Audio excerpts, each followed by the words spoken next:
This was pulled by Mr. Buckeye, reorganization of the comm center. Ed, this is your report. Would you give us an explanation? Yeah, absolutely. Mayor, when I started here, or prior to starting here, when I did a review of the department, the way the comm center was structured kind of caught my eye in that at one time they had 4 dispatchers and a supervisor. And this was before my tenure, and I think some of the people in the room might know more about it, but the dispatcher had left the council because of budget constraints froze that position, and eventually I think it just went away. And the supervisor at the time started doing dispatching responsibilities and pretty much took over that line level dispatcher position. And that's what the supervisor has been doing since then. Very little of his time is really devoted to actual supervision. He doesn't see the employees that he directly rates their performance of because they're on other watches. And the real part of the operational supervision really falls on the police sergeant, who is basically the watch commander for the shift. So my recommendation is for span of control and unity of command, a savings of money to the town, that we allow the operational supervision to go to the police supervisors that are working that shift with them. We make basically do away with the status of a comm center supervisor, allow the existing supervisor to do what he's been spending 90% of his time doing, continue to be a dispatcher, and then the few administrative tasks will be divided up against administrative staff within the department right now. Thank you, Ed. Are there any comments from the council? I'm going to say I love the $29,000 savings. I think it's a great management analysis and a good move to streamline the organization. Okay, we had a public member of the public pulled this. Any public comments? Yes, indeed. Unlike number 13, I think this is right on. This is, when I read the report about the supervisor getting another $30,000 a year for being a supervisor, but also any supervisorial duties being paid overtime for, I kind of thought, when is 60 Minutes going to do a piece on this? It's just outrageous. But here's my question, Chief Flint. The individual is the communications supervisor, John Mattis, I also know to be the records supervisor. At least when I interacted with him, he was called the communications and records supervisor. And I know this because when I went to get my police report, he's the one who sat there and laughed at me and said I wasn't going to get it. So my question is he also going to continue to be the records supervisor, or is he just moving to a flat dispatcher position? He'll be doing what he's primarily been doing, dispatching, and some of the records management is going to go to one of our administrative staff. But to answer your question, all of the dispatchers have some training in records management and RIMS and pulling police reports and documentation that goes into that. So it's not like we don't have staff on every watch that has some idea of what they need to do. So from the operational standpoint, we'll have supervisors that are in the field, in the office, working those shifts, and some of the administrative staff that works days Monday through Friday will deal with some of the records management issues. Yeah, I think that's a great idea, and I would make a suggestion that if a member of the public wants to get access to a police record, that the city attorney handle that situation rather than leaving it up to a dispatcher. All right, thank you, Chief. Any other public comments? Any other council comments? We have a motion on this item. I move we approve. Second. Okay, all in favor? Aye. Thank you. Thank you, Chief. Okay, so now we move to the regular agenda item, which is item number 19, Town Center Task Force. Programming analysis. So that's... Yes. At the direction of City Council, the Town Center Task Force met at a noticed public meeting on January 26th. That's where they discussed developing a plan of action for public outreach with the selected firm.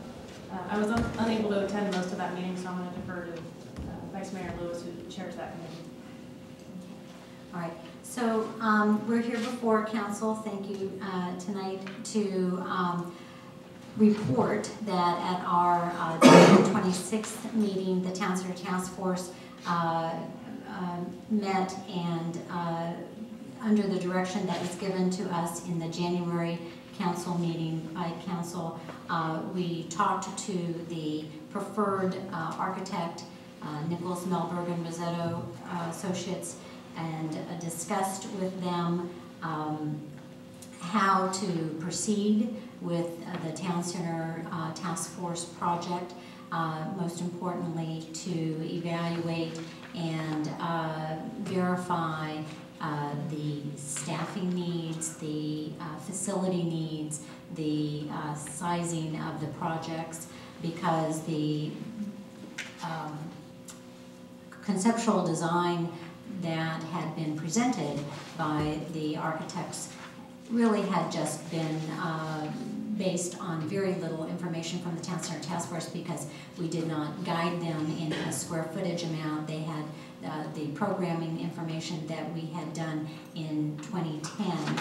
So in our conversation, we had them on the conference call, and the Town Center Task Force asked questions about how they would go about it.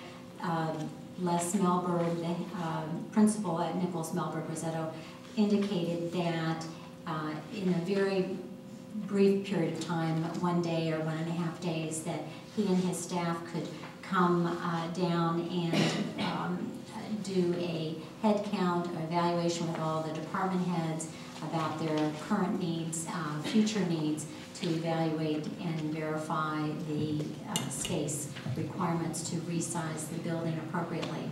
And it would be estimated that that would cost between $2,000 and $2,500. So that's one of the things that we're bringing forward to council tonight, to approve that. And then we also have asked for the approval to have the city attorney review the contract that Nichols Melberg has submitted, and that is in your packet. And then to authorize the Town Center Task Force to begin the public outreach phase in coordination with the architecture firm, and to use the balance of funds of about $2,500 of the $5,000 we're requesting to use for marketing purposes. As you know, this Town Center Task Force Committee has had no funding source from the town at all in its quest for getting input from architects and to determine the needs for the Town Center Task Force. So I think that's where we are tonight.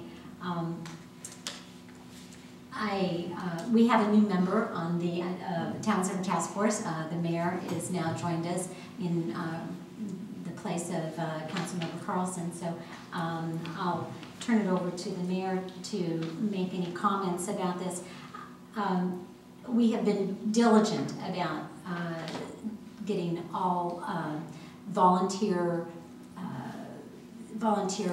residents to help fund any kind of marketing for the Town Center Task Force, to do all of the work themselves. And we know for a fact, and we are very committed, that the new Town Center will only be built with public support by the residents voting in favor of this new project with their pocketbooks in a massive fundraising effort. So we are not here to ask for money from the town in any way, except we did say at this committee that maybe we could ask for $5,000. I personally have had a change of heart. I think that because residents have come to me and say, I'm ready to give you a check to cover these expenses, please do not take any money from the town. But we'll talk about that at another time. Yeah, as the Vice Mayor said, the meeting was a great meeting. It's a great team that's on the project. And everyone is very, very dedicated to it. Some people are already out having discussions with potential builders, or potential donors. Sorry, we're not ahead of ourselves. However, as you know, the diagrams that were up here were conceptual diagrams, and they were based on some projections that were available or were made several ways, yeah, a long time ago, and the town has undergone some substantial change. And we think before we move forward, it would be prudent to move forward and get a little revision to that so that we have something more relevant to go talk to the potential donors. You know, the firm that we're working with is very, very accommodating. They've offered to put together virtual tours of the building, and you have that available for the task force members to move out and talk to people and make demonstrations of what potentially this facility would look like, and have some relevant information for you know, neighborhood meetings to get some excitement going about this. So, as the Vice Mayor said, traditionally the town wasn't going to fund this, but it takes some money to make some money, and I think that this is a very worthwhile opportunity for the town to get things started and get a kick started. Any questions from the council? Well, I have some comments. I personally couldn't approve spending $5,000. You know, this architectural firm, when they come in, they knew it was going to be pro bono, and they did. I'm sure they did that because they felt they would be in a great position to get a contract once we started it. I have no problem with going ahead with a lot of this stuff, except I don't think we should be paying them. Not only that, but when the Town Center Task Force finished, I mean, we did a lot of this work ourselves. In fact, William Grinley did a very large part of it. And, you know, I think the key at the moment is to determine how much space we're going to need. And frankly, I personally wasn't the least impressed by any of these drawings that we had up here for a while. I mean, these preliminary drawings that I just don't think they tied in with Atherton or anything else. So certainly the architects who did them at that stage didn't impress me. So I'm saying I'm happy to have the Town Center Task Force go ahead and do this. I think it's absolutely essential. But I don't see why we should be paying these architects anything. The agreement with the Town Center Task Force was very simple. That we wouldn't spend any town money. And this is town money. And it's, you know, I don't think we should be spending it on that basis. Any other comments? I'm no longer a committee member, so I was a bit surprised to see the request on here, and would appreciate maybe a little more background of the discussion that took place there in terms of, I don't know whether the committee member that's in the audience would care to say anything on this or not. Phil, would you care to make any comments in terms of giving a little more perspective from your standpoint? Thank you, Carl. Councilmember Carlson, I didn't come intending to speak. I know, I put you on the spot. We had a great meeting over the phone with Les Melber again. His point was that if I can put it this way, if he's going to design a residence for a family, he needs to come talk to the residents and find out what their needs are. And he wants to do that in conjunction with the Town Center Task Force. We were going to do it anyway, but he wanted to be very definitely a part of that. And furthermore, he has great background in public outreach, and that's what we really want to do. The whole idea here was to get started in a hurry and see if we could take some preliminary ideas based on new space needs and needs, and take them to public meetings early this spring, and certainly by the middle of June, because if we don't get started pretty soon, it'll be September, and we'll be way behind the curve. So we need to get going on this, and Melberg wants to be a part of it. It was a great meeting, and we thought the $5,000 would be a good place to start. Some members said, look, if the council doesn't want to do this, and maybe we should say, okay, do you really want to do this, or don't you? And that's about the size of have any other questions? Any other comments? Public comments, please. Okay. I'll just kind of follow up to Councilmember Carlson's comment about the $5,000. How this kind of came up at the meeting was that, you know, we can do it for, you know, a couple thousand, maybe $2,500 to do the re-verifying of the space needs, and he's got questionnaires and forms and things, and they can be very efficient, and he really wants, like Phil Lively said, to be part of the analysis because he can kind of gauge with his prior experience of building public facilities like this and building police stations and building, you know, administration buildings for city governments to analyze, you know, how much common area spaces and things. So to build that into the formula.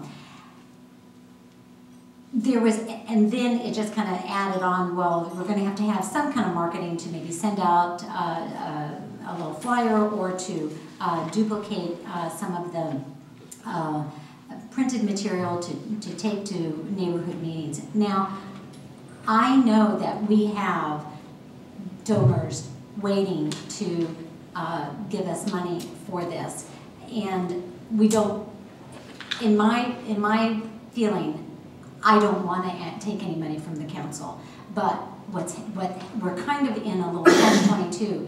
The financing, fundraising vehicle, the legal entity, hasn't been finalized yet. So there is no receptor for receiving private donations at this point to pay this. So I would think that, yeah, like Councilmember Dobby says, we shouldn't pay them anything. Well, I disagree respectfully that they did, on a pro bono basis, the conceptual designs, which they spent a ton of money doing. And the designs that you saw are not necessarily going to be the design of the town center. That will come from the public meetings, the private charrettes, the fundraising efforts that will ensue over the next year or so.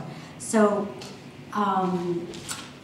maybe we could use this as a backup or something, or or a loan to the town center task force, you know, or to the fundraising development, just to kind of. So it's a bridge loan? A bridge loan, yes.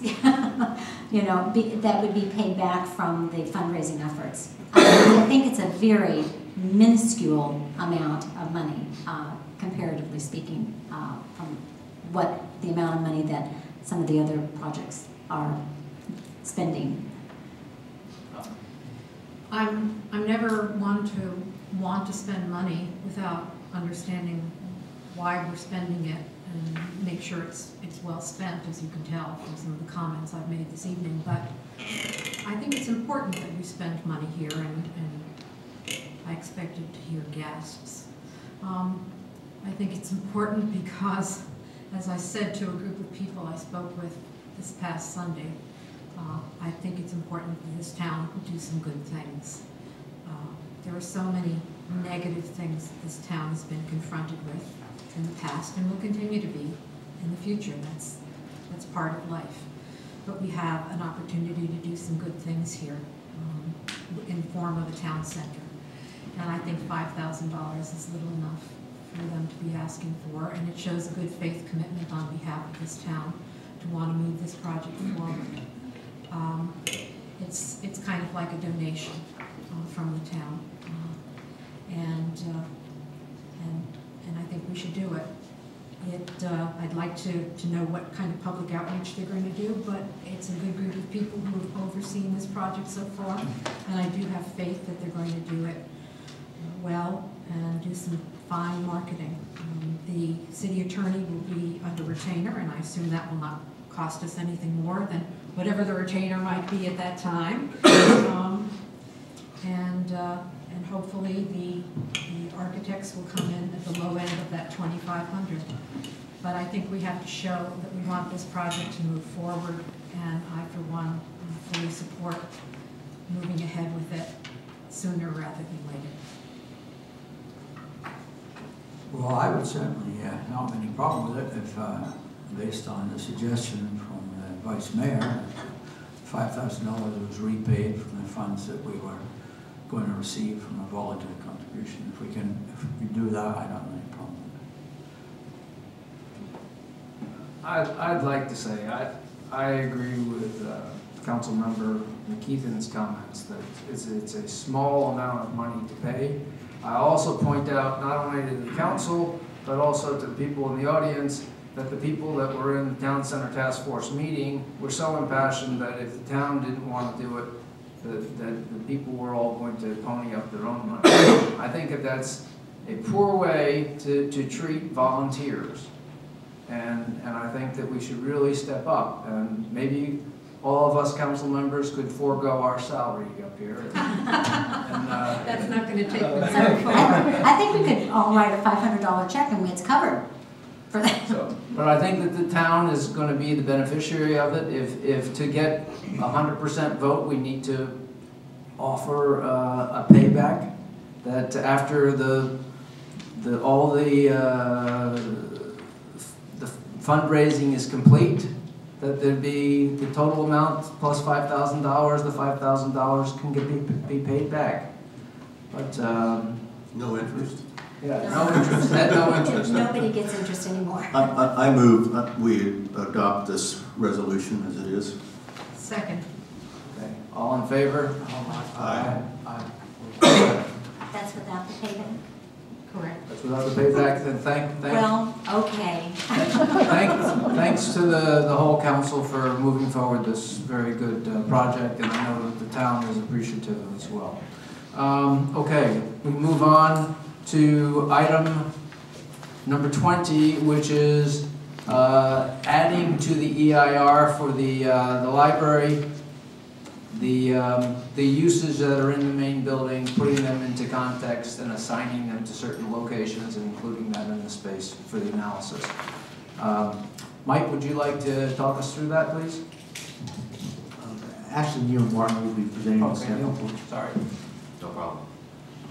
Mayor and members of the council, this is a CEQA issue.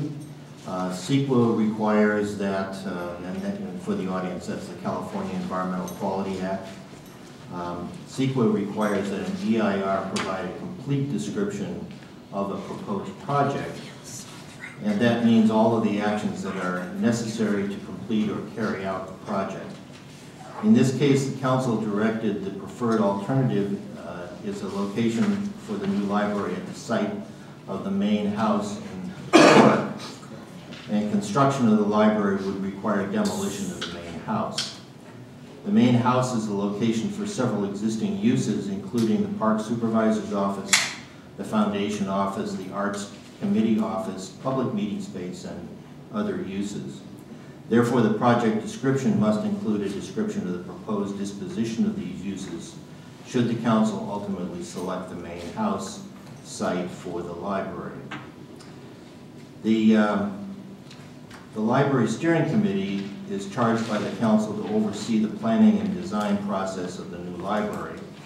And the Steering Committee has recommended the scope and extent of the new library, as well as its preferred location and several alternatives. It is basically the council's representative and recommending body on issues related to the new library. The issue of where to relocate uses displaced by the library then is properly within the recommended purview of the Steering Committee. The Steering Committee has made specific proposals for the relocation of the uses existing in the main house. And as indicated in the staff report, the City Council could adopt a motion authorizing the EIR consultant to include and evaluate the Steering Committee's proposed plan for relocation of the main house uses in the library building EIR. You'll note in the staff report that most of the Steering Committee's proposed relocation of these uses is within the library, within the new library. The exception to that is the Park Supervisor's Office, which is an office that has the computer for monitoring and operating the irrigation system in the park and other specific items that occur in the park currently. And the committee's new location for that office, which is a very small space, would be in either the Park Corporation Yard building or in the carriage house. And the other item that would be proposed for relocation would be the Dame storage, and that is also recommended for location in the carriage house, second floor. I have had some conversations with a member of the council, and that member was not necessarily comfortable with designating, specifically designating these uses at this time. So if the council is not comfortable with the specific designation that the steering committee has made, you could adopt a motion authorizing the EIR consultant to include and evaluate a plan that calls for relocation of the existing main house uses within existing or planned buildings or facilities in town. That would be a more general statement. I think for full public disclosure, my first recommendation would be that you adopt, or that you call for inclusion of the uses as proposed by the steering committee. If you have any questions, I'll try to answer them. Thank you, Neil. Any comments from council or questions?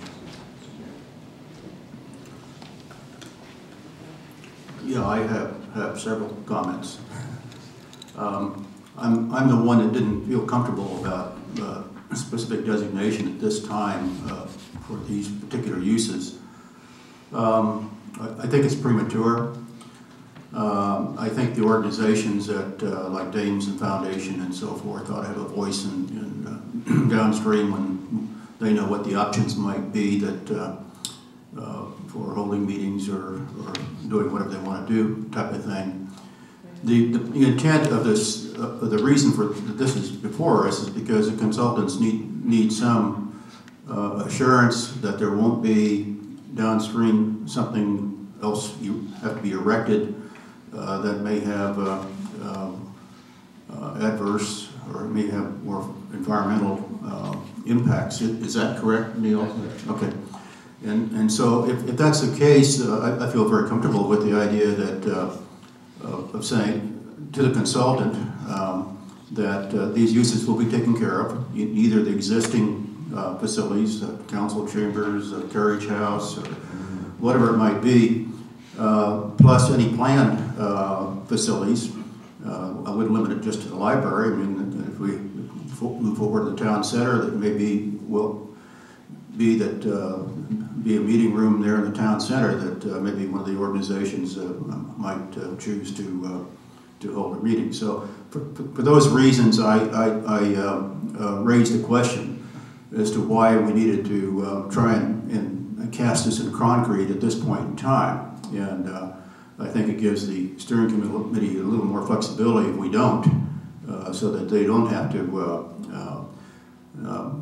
say that they have to have so much space for this use or that use, but be able to approach it on a more general basis in terms of looking at meeting rooms of a certain size or something like that that could be maybe used by more than these particular organizations. There is a collateral issue here, though, that I want to raise, and that has to do with that I think it ought to be something we put on the agenda at a future meeting. And I think we need a clarification as to what is meant or included in the definition of basic library services. I think there's confusion. There certainly is confusion in my mind, and I've heard the term used many times as to exactly what that embraces.